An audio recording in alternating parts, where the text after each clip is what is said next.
لله الذي علا بحوله ودنا بطوله مانع كل غنيمة وفضل وكاشف كل عظيمة وأزل أحمده على عواطف كرمه وسوابغ نعمه وأؤمن به أولا باديا وأستهديه قريبا هاديا وأستعينه قاهرا قادرا وأتوكل عليه كافيا ناصرا والصلاة والسلام على أمين وحيه وخاتم رسله وبشير رحمته ونذير نقمته سيد الأولين والآخرين بالقاسم محمد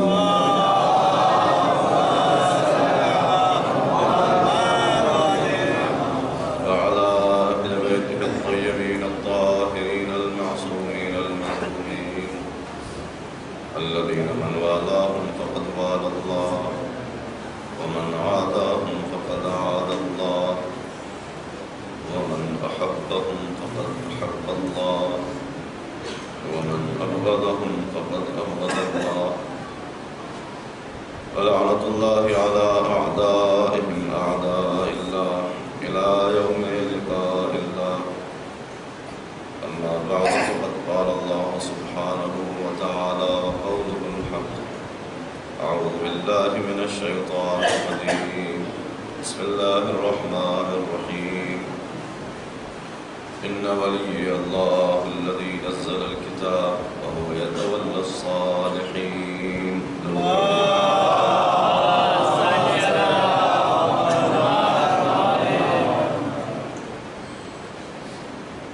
قرآن مجید کے سورہ اعراف کی 196 نمبر 196 نمبر کی آیت ہے جس کو آپ کے سامنے تلاوت کرنے کا شرف مل رہا ہے، اور اس آیت کے ذیل میں کربلا مظہر ولایت کے عنوان سے گفتگو کی کوشش جاری ہے، کیونکہ گفتگو کوشش یہ ہوئی کہ سلسلے وار ہو، لہٰذا گزشتہ مجلسوں سے ایک دو جملے آپ کی خدمت میں عرض کر کے اور سلسلے کلام کو آگے بڑھانا چاہتا ہوں۔ خالق کائنات نے اپنے پیغمبر کی زبانی اس آیت میں ارشاد فرمایا کہ یقیناً میرا ولی اللہ ہے جس نے کتاب نازل کی ہے، اور وہ صالحین کا ولی ہے، نیک لوگوں کا ولی ہے۔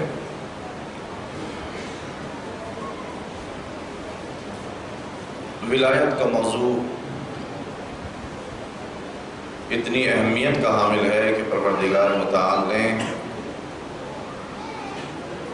تمام سلسلے انبیاء کو بھیجنے کے بعد پیغمبر ختم مرتبت حضرت محمد مصطفیٰ صلی اللہ علیہ وسلم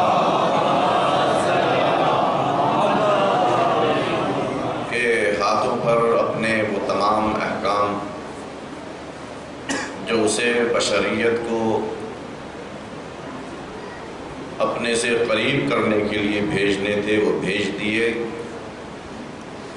اور تمام احکام اور تمام معارف اور تمام آیتوں کو بھیجنے کے بعد سب سے آخر میں اعلان ولایت کروایا پیغمبر کی زندگی کے آخری ایام میں،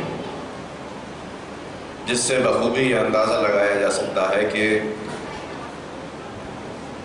تمام انبیاء کی آمد اور پھر حضور کے ذریعے سے جتنے بھی احکام نازل ہوئے ہیں وہ سب اس لیے تھا کہ انسانوں کو ولایت کو ایکسیپٹ کرنے کی پریکٹس ہو جائے،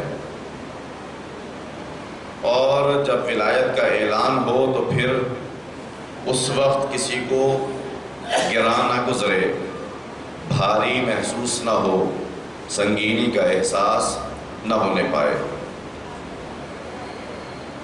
اور اگر اس وقت بھی کوئی سنگینی کا احساس کر رہا ہے تو اس کا مطلب یہ ہے کہ جتنے احکام اللہ تعالیٰ و تبارک نے انسانوں کے اوپر نازل کیے ہیں انہوں نے ان احکام کو صحیح سے فالو نہیں کیا ہے، پریکٹس ان کی صحیح نہیں رہی۔ اس لیے کہ میں نے ایک بار عرض کیا تھا آپ کی خدمت میں کہ نماز کے ذریعے سے اللہ نے انسانوں کے سر جھکنے کے ساتھ ساتھ دل جھکانے کی بھی منشا رکھی ہے۔ سر جھک رہا ہے تو انسانوں کا دل بھی جھکے۔ روزے کے ذریعے سے بھوک اور پیاس کی پریکٹس کرائی تاکہ انسان کا صبر زیادہ ہو جائے۔ خمس و زکوٰۃ کے ذریعے سے انسان کو مال و دولت میں پڑے رہنے سے بچانے کا اہتمام کیا اللہ نے کہ تھوڑا تھوڑا اگر مال دیتے رہو گے راہ خدا میں تو کبھی ولایت کو اپنانے کے سلسلے میں اگر مال خرچ کرنا پڑے تو پھر وہاں کبھی دریغ نہ کرو، پریکٹس کروائی سب۔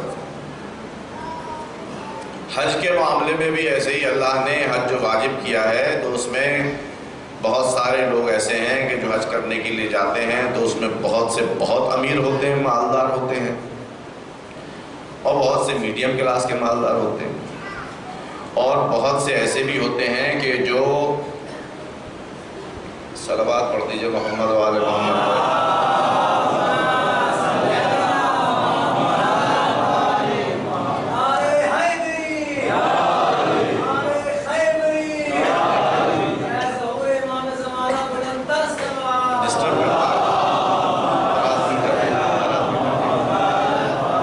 سب کی توجہ ادھر ہو جاتی ہے، کوئی بھی ایسا کام شروع میں کروا دیا کہ اگر ایمرجنسی نہ ہو۔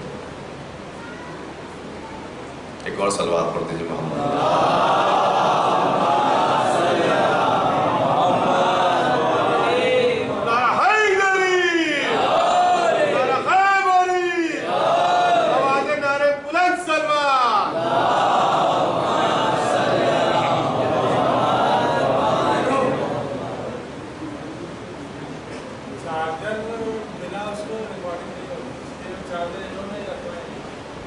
چلیے کوئی بات نہیں، ریکارڈنگ نہیں ہوئی آج، کوئی بات نہیں،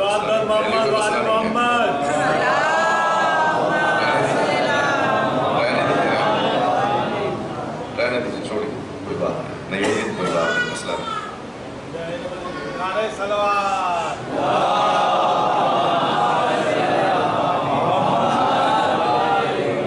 بات آگے بڑھنے سے پہلے یہ اعلان سن لیجیے، کل صبح بعد مجلس جلوس اور علم مبارک برآمد ہوگا بوقت 9:30 بجے صبح۔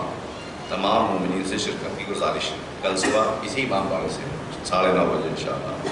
ایک اور صلوات پڑھ دیجیے محمد و آل۔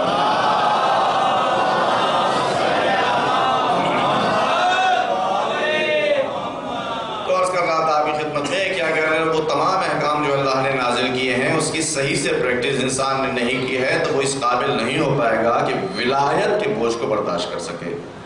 اس لیے کہ ولایت کوئی ایسا معمولی مسئلہ نہیں ہے کہ جس کو یوں ہی آرام سے اس کو سہن کر کے آرام سے برداشت کر کے انسان آگے بڑھ جائے۔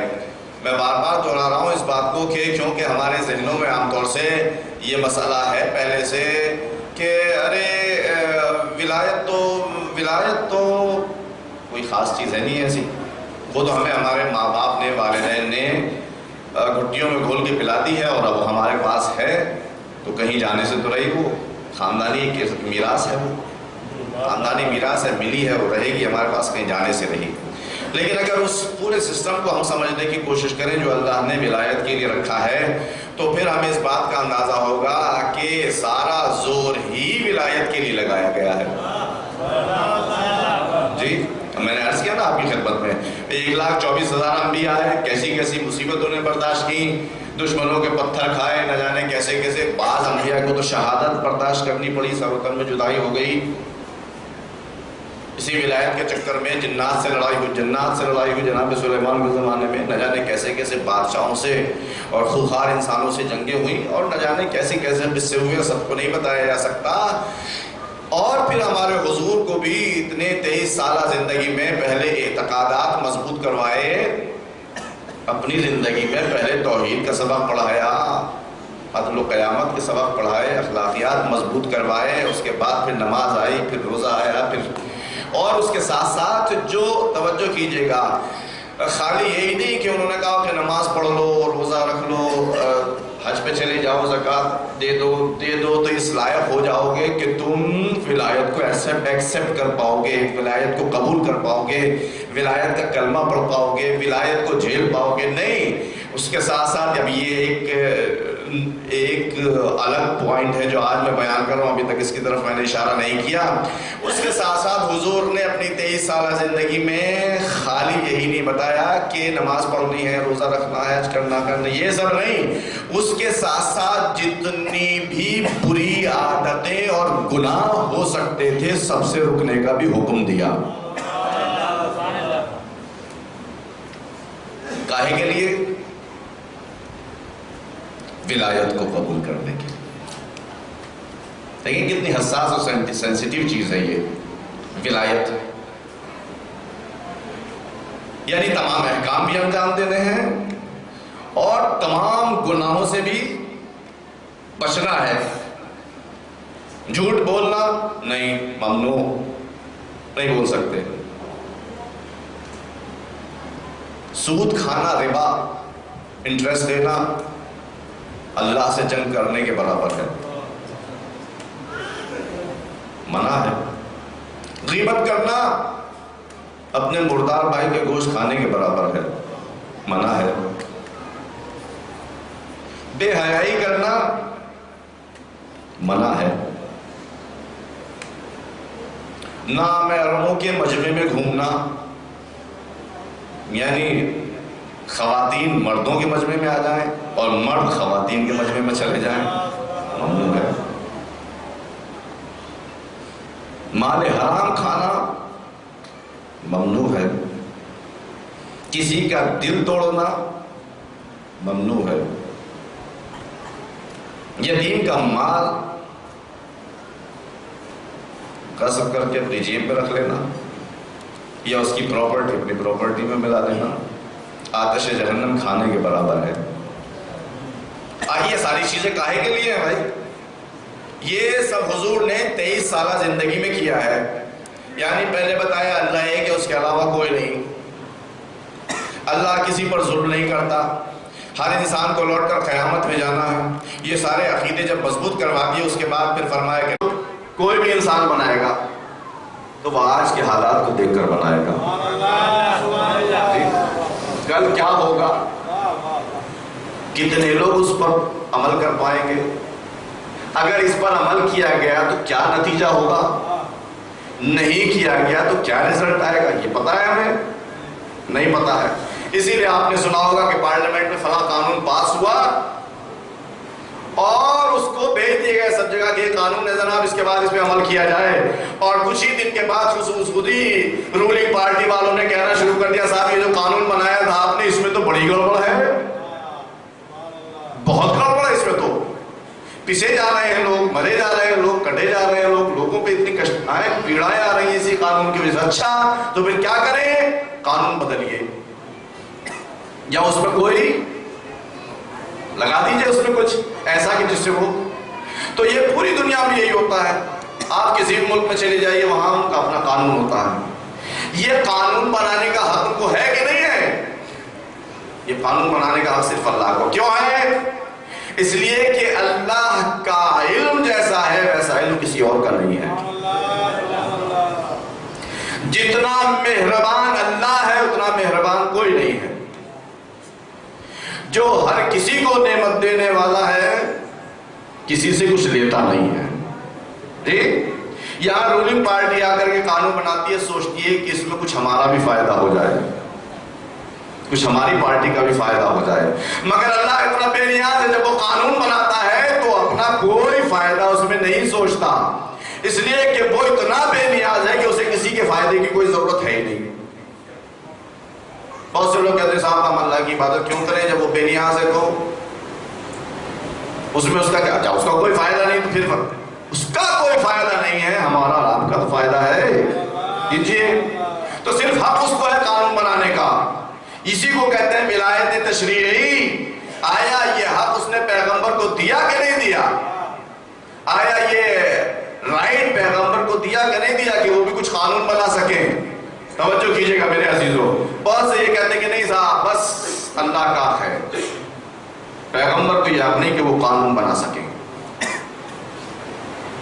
اس میں بہرحال مختلف باتیں ہیں، ان کو کوئی حق نہیں ہے، لیکن قرآن مجید کی ایک آیت، کم از کم ایک آیت تو ایسی ہے جو اس بات کی طرف اشارہ کرتی ہے کہ ہمارے نبی کو بھی ولایت شرعی اور تشریعی حاصل ہے۔ کسی نے پوچھ لیا میرے مولا سے، امام رضا علیہ السلام سے، کہ بتائیے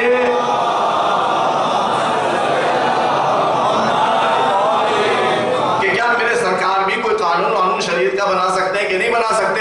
تو میرے مولانا یہی فرمایا کہ کیا تم نے قرآن مجید کی آیت نہیں پڑھی جہاں سرکار نے یہ فرمایا، جہاں اللہ نے یہ فرمایا ہے کہ ما آتاکم الرسول فخذوہ وما نہاکم عنہ فانتہوا، جو کچھ ہمارا رسول تمہیں دے اسے لے لو اور جس سے وہ روکے اس سے رک جاؤ۔ جو کچھ بھی دے، اب پیسے دے رہا پیسے لے لو، کوئی قانون دے رہا ہے قانون لے لو۔ اور اس کے لیے مثالیں بھی دی علماء نے کہ اللہ نے ساری نمازیں 2-2 رکعت کر کے نازل کی، پھر یہ کیا ہوا 3 رکعت کیسے ہو گئی، 4 کیسے ہو گئی؟ کہ حضور کو یہ رائٹ دیا ہے کہ وہ اپنی امت کے حالات کو دیکھتے ہوئے کچھ،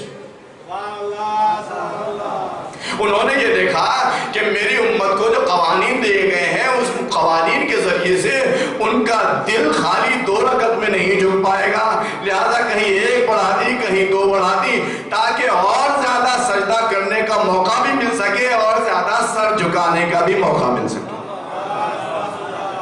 ایک صلوات پڑھ دیجئے محمد وال۔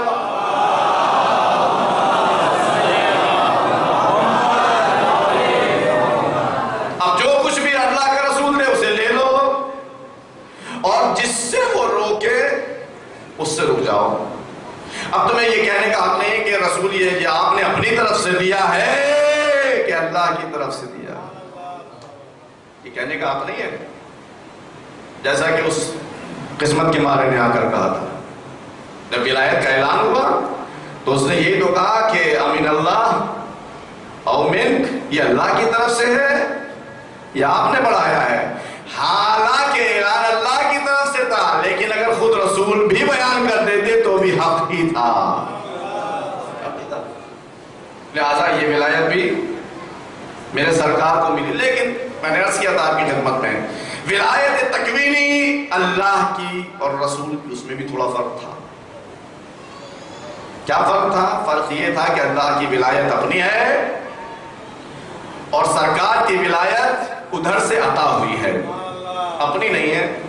اللہ چاہے تو لے بھی سکتا ہے، حالانکہ لے گا نہیں، لے چاہے تو لے سکتا ہے۔ ایسے ولایت تشریع، اللہ کی ولایت مطلق ہے اور سرکار کی ولایت تشریعی ولایت وہ تھوڑا لیمیٹڈ ہے۔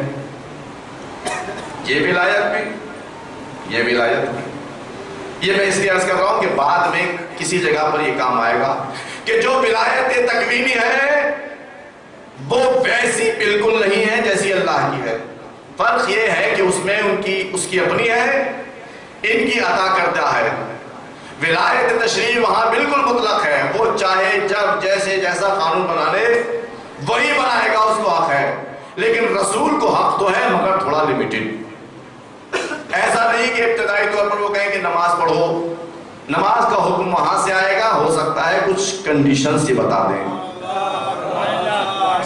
جی، زکوٰۃ کا حکم وہاں سے آئے گا، کچھ کنڈیشنز یہ بتا دیں، حج کا حکم وہاں سے آئے گا، کچھ کنڈیشنز یہ بتا دیں، روزے کا حکم وہاں سے آئے گا، کچھ کنڈیشنز یہ بتا دیں، بڑھا دیں۔ روزے کے بارے میں یہی تو ملتا ہے کہ ماہ رمضان کے روزے اللہ نے واجب کیے اور ہر مہینے کے 3 روزے میرے سرکار نے مستحب قرار دیے۔ کیوں؟ امت کی مصلحت کے لیے۔ 1 مہینہ تو واجب روزہ رکھتے ہی رکھتے ہو، میرے سرکار نے چاہا کہ یہ جو روزے سے جو انعام ملتا ہے وہ پورے سال ملتا رہے، لہٰذا لیکن ادھر سے یہ بھی ہے چونکہ رحمت للعالمین نے مشقت نہیں چاہی تو واجب قرار نہیں دیے، مستحب قرار دیے۔ ایک روز صحابہ کے مجمع میں حضرت نے پوچھا کہ بھائی یہ بتاؤ کہ تم میں سے کون ہے جو پوری رات عبادت کرتا ہے، اور تم میں سے کون ہے جو روزانہ ختم قرآن کرتا ہے، اور تم میں سے کون ہے جو سال کے سال روزے رکھتا ہے۔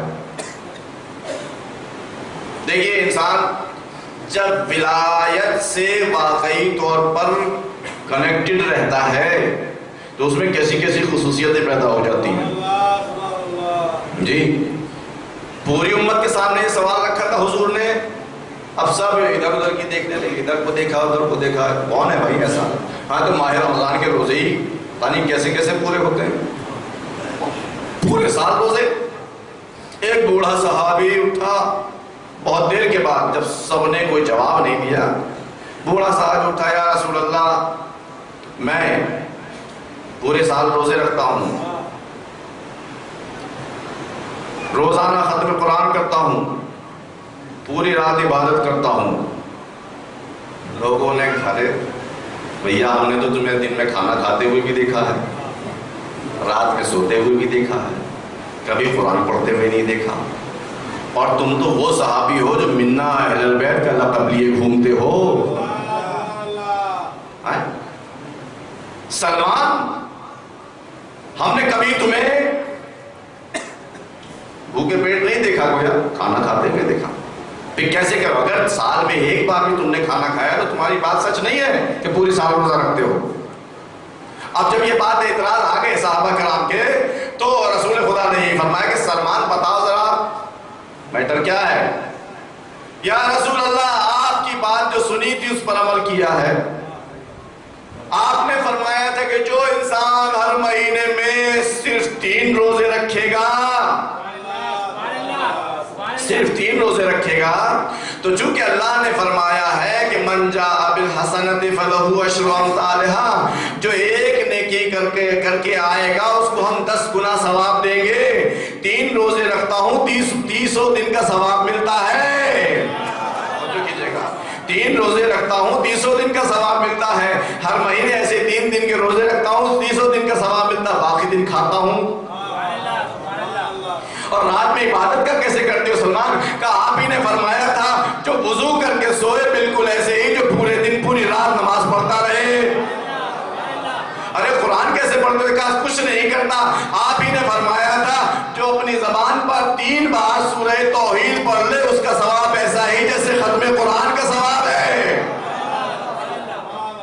ارے تو کیا اب دیکھیے یہ پھر میں عرض کر رہا ہوں آپ کی خدمت میں، تو کیا حضور نے یہ سلمان فارسی سے کان میں فرمایا تھا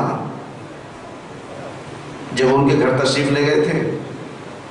جی یا نہیں سب کے سامنے فرمایا تھا؟ اب سب کو دھچکا سا لگا، ہاں بات تو صحیح ہے سب کے سامنے فرمایا تھا، مگر سلمان تو بڑے چالاک نکلے، جیسے ہی حضور نے فرمایا ویسے ہی عمل شروع کر دیا، اور آج سب کے سامنے بڑے ہی عزت کے ساتھ کھڑے ہوئے ہیں۔ بس یہی فرق ہے دوسروں میں اور سلمان جیسے صحابی میں، سلمان پورے وجود سے ولایت کو قبول کرتا ہے، راتوں کو عبادت گار لکھا جاتا ہے، دن میں روزے دار لکھا جاتا ہے۔ عزیزو یہی بات ہے، اگر ولایت کو پورے دل سے قبول کر لو گے تمہارے اندر بھی یہ اثر پیدا ہو جائے گا، چاہے روزہ رکھو نہ رکھو پورے مہینے، مگر ثواب تمہارے ہاتھ میں آ جائے گا۔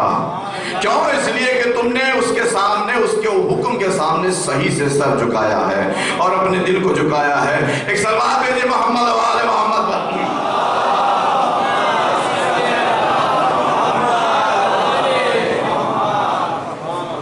اور یہی تو وجہ ہے کہ ان سلمان فارسی کی یہی ظرافت ہے کہ وہ خود ان ولایت والوں کی ولایت کا اقرار اور اس پر عمل کرتے کرتے خود ولی بن گئے، خود ولی بن گئے۔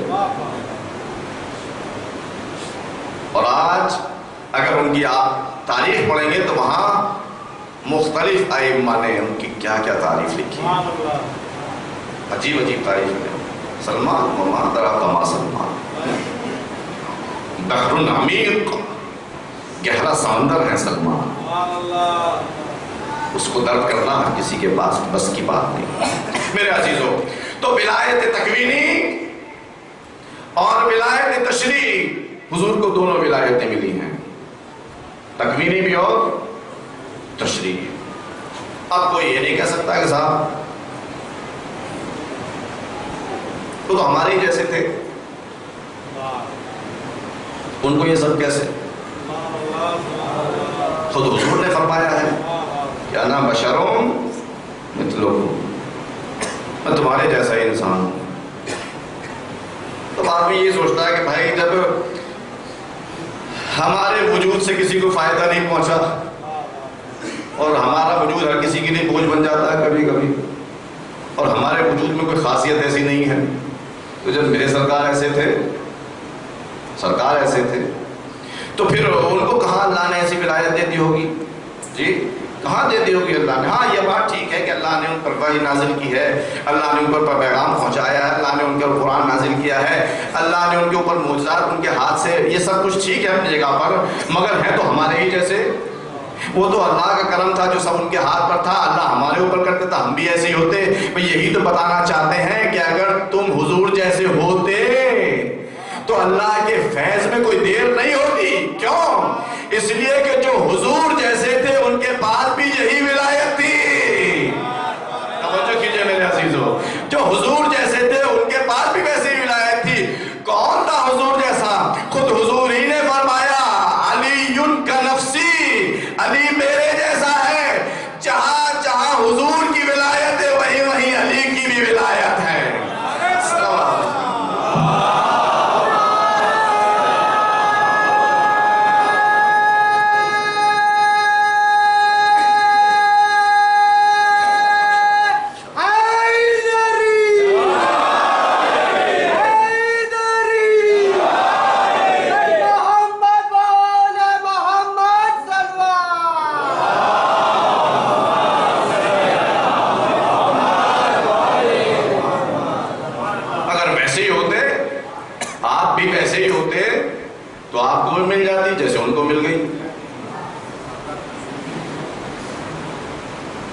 بڑی عجیب بات ہے جناب، اور یہی اسی ولایت کی وجہ سے ہم ان سے فائدہ اٹھانا چاہتے ہیں۔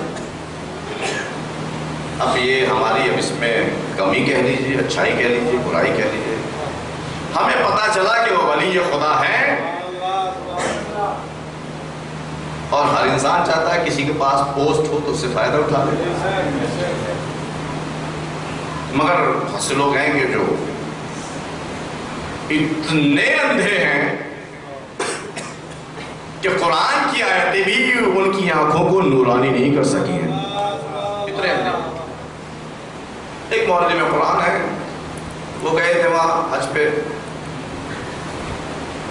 اب وہاں جو مبلغین کھڑے رہتے ہیں، جو حج پہ گئے ہوں ان کو معلوم ہوگا، کھڑے رہتے ہیں وہاں بہت سارے مبلغ حضرات جو تبلیغ کرتے ہیں اسلام کی اور توحید کے عقیدے کو ٹوک بجا کر کے لوگوں کا صحیح کرتے ہیں، کھڑے ہوئے تھے وہاں۔ اب یہ کہیں اتفاق اچھا تھا یا برا تھا، جو بھی تھا، وہ وہاں پہنچ گئے قبرستان بقیع کے پاس، بالکل سادی ڈریس پہ تھے۔ اس مبلغ نے سوچا کہ یہ بھی عام لوگوں کی طرح ہوں گے، کوئی یہاں آ گئے، لہٰذا اس نے کہا کہ یہ کیا ہے، آپ لوگ حسن سے، حسین سے، فاطمہ سے، ان سے مانگتے ہیں، یہ سب مر گئے، مردہ ہیں سب۔ ان کا قول نقل کر رہا ہوں بھائی، میرا عقیدہ نہیں ہے، جب مر گئے تو ان سے کیسے مانگ رہے ہیں آپ؟ مانگنا صرف اللہ سے چاہیے۔ ٹھیک ہے بھائی، انہوں نے اپنی دو چار دلیلیں تو دے دی، بات نہیں مانی اس نے۔ ایک بار غصہ آ گیا اس کو، غصہ جیسے اس نے اپنا پین اٹھا کر کے کہا، یہ میں نے پین زمین پر پھینکا اپنا، مانگو حسین سے۔ مانگو حسن سے، مانگو فاطمہ سے، مانگو علی سے، مانگو رسول سے، اگر تمہیں اٹھا کر دے دیں تو میں مان جاؤں۔ اب وہ سوچ رہا تھا کہ کوئی ایسے ہی معمولی آدمی ہوگا بیچارہ روک میں آ جائے گا، کیا نہیں، یہ تو واقعی کہو یا حسن، کہو یا علی، کہو یا فاطمہ، کہو یا حسین، جو اٹھا کر دے دیں، اگر اٹھا کے دے دیں گے تو میں مان لوں گا اور شیعہ ہو جاؤں گا۔ کہہ لے بھائی تو مجھے مسلمان کرنا چاہتا ہے، کہاں کا بتا تیرا عقیدہ کیا ہے؟ کہا میرا عقیدہ یہ ہے کہ اللہ ایک ہے۔ ٹھیک، اور وہی ہے جو سب کی حاجتوں کو پورا کرتا ہے اور بس اسی سے مانگنا چاہیے۔ کہنے لگے بس اسی سے مانگنا چاہیے؟ نے کہا ہاں بالکل ماننا ہے۔ کہا میں نے قبول کر لیا کہ اسی سے مانگنا چاہیے۔ کہنے لگے بہت اچھا، لیکن ذرا میں اسی پین کو میں نے اٹھایا، اسی فرما رہے میں نے اسی پین کو اٹھایا، زمین پر ڈال دیا، میں نے کہا بتا خالی اللہ ہی سے تو مانگنا چاہیے نا؟ کہنے لگا ہاں اللہ سے مانگنا چاہیے۔ کہنے لگے یا اللہ یہ پین مجھے دے دے، یا اللہ یہ پین مجھے دے دے، یا اللہ یہ پین مجھے دے دے۔ اب آپ خود بتائیے وہ پین اٹھ کر آ جائے گا کیا ہاتھ میں؟ اب جو اس نے دیکھا کہ یہ پین تو اٹھ کر آ ہی نہیں رہا ہے، فَبُہِتَ الَّذِي کَفَرَ، جو کافر تھا وہ مبہوت رہ گیا کہ ہوا کیا ہے۔ بس ایک ہی حربہ ان کے پاس ہے، بھیا یہ جو آپ کر رہے ہیں اس کو قرآن میں دکھاؤ، قرآن میں دکھاؤ، قرآن میں دکھاؤ کہاں لکھا ہے سینہ پیٹ رہے ہو، قرآن میں دکھاؤ فرش اعضاء کہاں بچھا ہے، قرآن میں بتاؤ کہ تبرک بانٹنا کہاں ہے، قرآن میں دکھاؤ کہ تابوت نکالنا کہاں ہے، قرآن میں بتاؤ کہ انگوٹھی پہننا کہاں ہے، قرآن میں بتاؤ کہ سیاہ لباس کہاں ہے، قرآن میں بتائیں یہی سب تو کرتے ہیں نا۔ اب ہم بھی تو سوال کر سکتے ہیں بھائی یہ بتائیے قرآن میں اتنی لمبی داڑھی کہاں ہے؟ یہ بتائیے وہ بڑے بڑے بھائی کا کرتا کہاں ہے؟ یہ بتائیے چھوٹے بھائی کا پاجامہ کہاں ہے؟ اگر آپ ایک بار بھی دکھا سکے قرآن میں کہیں ہے، اگر آپ دکھا دیں تو ہم بھی دکھا دیں گے۔ قرآن میں ماتم بھی لکھا ہے، بکا بھی لکھا ہے اور تبرک بھی لکھا ہوا ہے۔ صلوات بھیجے محمد و آل محمد۔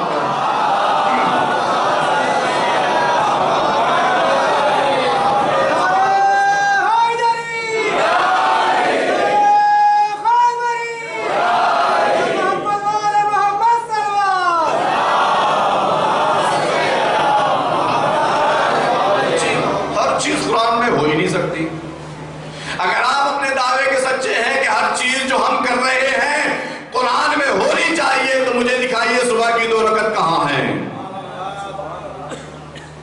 مجھے دکھائیے ظہر کی 4 رکعت کہاں ہیں، دکھائیے عصر کی 4 رکعت کہاں ہیں، دکھائیے مغرب کی 3 رکعت کہاں ہیں، دکھائیے عشاء کی 4 رکعت کہاں ہیں، دکھائیے قرآن مجید میں کہاں لکھا ہے کہ صرف اللہ سے مانگنا ہے، جب خود اللہ کہتا ہے کہ وَابْتَغُوا إِلَيْهِ الْوَسِيلَةَ، اللہ تک پہنچنا ہے تو وسیلہ تلاش کرو۔ تو اب یہ تو دیکھ سے زیادہ مثال ہے نا آپ کے ہاں، دیکھ سے زیادہ کیا کریں اس کا؟ تو اللہ نے اپنی ولایت تکوینی بھی ان کو دی ہے اور تشریعی بھی دی ہے آن حضرت کو، اور جو ان کے جیسے تھے اللہ نے ان کو بھی ولایت دی ہے۔ انشاءاللہ اگلی مجلس میں وہ کیسی دی ہے، کس حد تک ہے، کیا کرتے ہیں کیا نہیں کرتے ہیں، اگلی گفتگو میں انشاءاللہ۔ تو اگر انسان کو ولایت کا صحیح اندازہ ہو جائے، اس کے میننگ کیا ہے، اس کی امپورٹنس کیا ہے، اس کی اہمیت کیا ہے، تو وہ ہر کس دنیا کی کسی چیز کو ولایت پر ترجیح نہیں دے سکتا۔ سر و تن میں چاہے جدائی ہو جائے اس سے منہ نہیں پھیر سکتا اگر صحیح اندازہ ہو جائے گا، اور اگر صحیح اندازہ نہیں ہوگا تو کتنا ہی ہم چاہنے کا دعویٰ کرتے رہیں، تاریخ بھری پڑی ایسے لوگوں سے، خدا نخواستہ وہ مسائل جو ولایت کو ہم سے دور بھگاتے ہیں وہ ہماری زندگی میں آ گئے۔ تو یہ ولایت اتنی بڑی عظیم نعمت ہے، جب ہر نعمت کے لیے، چھوٹی بڑی نعمت کے لیے اللہ نے فرمایا ہے کہ لَئِن شَكَرْتُمْ لَأَزِيدَنَّكُمْ وَلَئِن كَفَرْتُمْ إِنَّ عَذَابِي لَشَدِيدٌ، اگر شکر کرو گے تو نعمت بڑھا دیں گے، نہیں کرو گے تو ہر نعمت کا ایسے نہیں۔ تو جو سب سے بڑی نعمت ہے اللہ کی نظر میں، اس کے سلسلے ہم کیسے چادر تان کر سو سکتے ہیں کہ ہمارے پاس ہے، چاہے کچھ بھی کریں یا کچھ نہ کریں۔ جی بات کیا گفتگو آج کی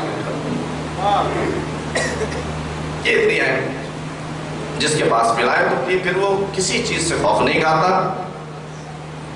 کسی اللہ کے علاوہ کسی کے سامنے سر نہیں ٹکاتا زمین پر،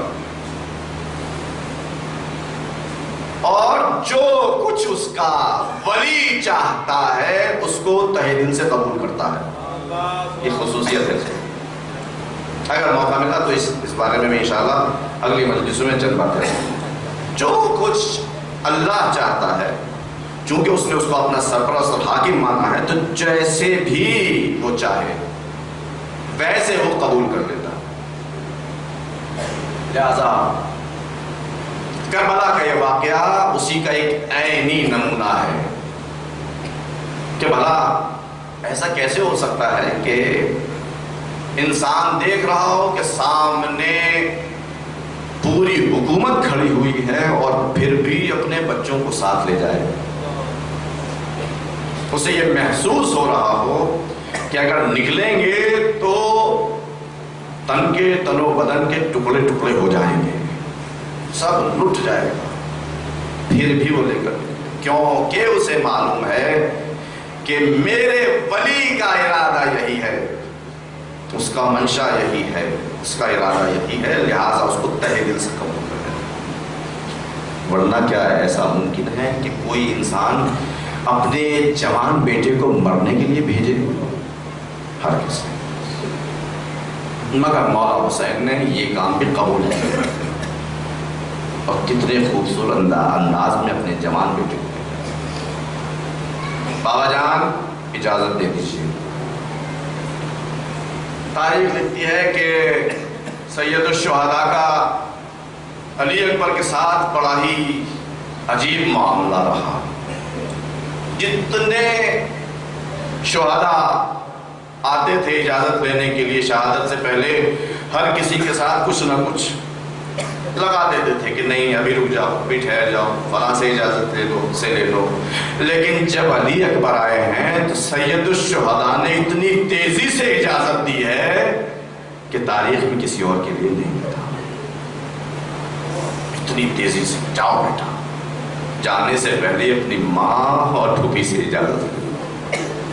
علی اکبر کے بارے میں لکھا ہے لکھنے والوں نے کہ بس دو ہی موقع ایسے آئے ہیں کہ جب خیام حسینی کا پردہ بار بار گرتے ہوئے اور اٹھتے ہوئے دیکھا ہم نے۔ راوی بیان کرتے ہیں ایک موقع جب تھا جب جوان علی اکبر بیویوں سے رخصت ہو رہا تھا، اس لیے علی اکبر کوئی معمولی ہستی نہیں تھے، معمولی ہستی نہیں تھے۔ اور جب چلے ہیں علی اکبر تو میرے مولا نے یہی فرمایا، اللہم اشہد ہؤلاء القوم، اے اللہ اس ظالم قوم کی تو گواہ رہنا، اس لیے کہ میں نے اب ان کے سامنے اس جوان کو بھیجا ہے کہ جو بہو رسول خدا ہے۔ سب کے سامنے بیان کر دیا، شاید کسی کو ہدایت مل جائے کہ بھائی اب ایسا جوان آ گیا ہے جو رسول خدا، کم از کم اس پہ تیر نہ چلاؤ، کم از کم اس کے زخم نہ مارو، اگر مارنا ہی دے تو آرام سے مار دو، ایسے نہ مارو کہ اس کے ٹکڑے ٹکڑے ہو جائیں۔ مگر شقی اور ظالموں کو ذرہ برابر بھی رحم نہ آیا۔ عزیزو، علی اکبر کو رخصت کیا اور پیچھے پیچھے حسین چل دیے۔ کیسے عرض کروں آپ کی خدمت میں، حسین جنہوں نے علی اکبر کو ایک دم اجازت دے دی تھی، نہ جانے کیا ہوا، علی اکبر کے گھوڑے کی ٹانگوں کی آواز سن کر خود خیمے سے باہر نکل کر علی اکبر کے پیچھے پیچھے چل دیے۔ اب جو علی اکبر نے مڑ کر دیکھا بابا آ رہے ہیں، فوراً گھوڑے سے نیچے، بابا جان آپ نے تو رخصت کر دیا تھا، ارے بیٹا اگر تمہارے اولاد ہوتی تو تمہیں معلوم ہوتا کہ جوان بیٹا جب مرنے کے لیے جاتا ہے باپ پہ کیا گزرتی ہے۔ اجرکم اللہ، اجرکم اللہ۔ جوان بیٹا چلا، بیویوں کے لیے بھی مرحلہ بہت سخت تھا۔ شاید خیمے کے اندر زینب، ام کلثوم، ام لیلا، سکینہ کسی گھڑی کا انتظار کر رہی تھی۔ انہوں نے صبح سے یہی دیکھا تھا، جو گیا ہے اس کی شہادت کی خبر بھی بس تھوڑی دیر بعد آتی ہے۔ شاید یہی اسی انتظار میں دعائیں بھی کر رہی ہوں گی کہ علی اکبر صحیح سالم واپس آ جائے۔ عزیزو، مقاتل لکھتے ہیں کہ علی اکبر نے خوب جنگ کی ہے، یہاں تک کہ 200 دشمنوں کو فنار کیا، اور ایک مرتبہ گویا علی اکبر کا سینہ تنگ ہوا، پیاس نے ان کو ہلکان کر دیا، واپس آ گئے بابا جان کے پاس، بابا بڑی پیاس لگی ہے۔ حسین نے اپنی انگشتر رقیق نکال کر کے علی اکبر کے منہ میں رکھ دی، بیٹا تمہارے بابا کے پاس اس سے زیادہ اب کچھ نہیں ہے، جاؤ نانا رسول خدا تمہیں سیراب کریں گے۔ علی اکبر دوبارہ گئے، پیاس کی شدت ہے، ذرا بھاری بدن کے اوپر ہے، لڑے ہیں، اور لڑتے لڑتے ایک وقت وہ بھی آیا کہ کسی شقی نے چھپ کر ایسا وار کیا کہ علی اکبر کا سینہ برچی سے چھلنے ہوا، گھوڑے پہ سنبھال نہ گیا۔ میرے عزیزو، بس اپنے بابا کو آواز دی، السلام علیکم یا بتا۔ حسین نے شاید یہ آواز سنی، ابے حسین نے کیا سنی، زینب ام کلثوم نے بھی سنی، ماں ام لیلا نے بھی سنی۔ راوی کہتا ہے کہ اس سے پہلے کہ حسین اپنے بچے کی لاش پر پہنچتے، زینب چادر میں لپٹی ہوئی علی کے سرانے پہنچی۔ جزاکم ربکم خیر الجزا، علی اکبر کے سرانے پہنچی زینب۔ حسین کہتے جاتے ہیں ولدی ولدی علی ولدی علی، ارے مولا اپنے بیٹے کو بلا رہے ہیں، شاید آواز دیں گے۔ ارے نور نظر کے جانے سے آنکھوں نے دکھائی دینا بند کر دیا۔ جزاکم ربکم خیر الجزا، علی اکبر کے سرانے پہنچے، زینب کو خیمے میں واپس بھیجا۔ اب مسئلہ یہ ہے کہ علی اکبر جوان کے بے لاشے کو کیسے خیمے میں لے جائے، بوڑھا لاشے کے نیچے ہاتھ رکھے، بوڑھے باپ سے اٹھایا نہیں جا رہا۔ آواز دی بنی ہاشم کے جوانوں، آؤ اپنے بھائی کے لاشے کو خیموں تک پہنچا دو۔ واہ علیہ، واہ محمدہ، واہ حسین، واہ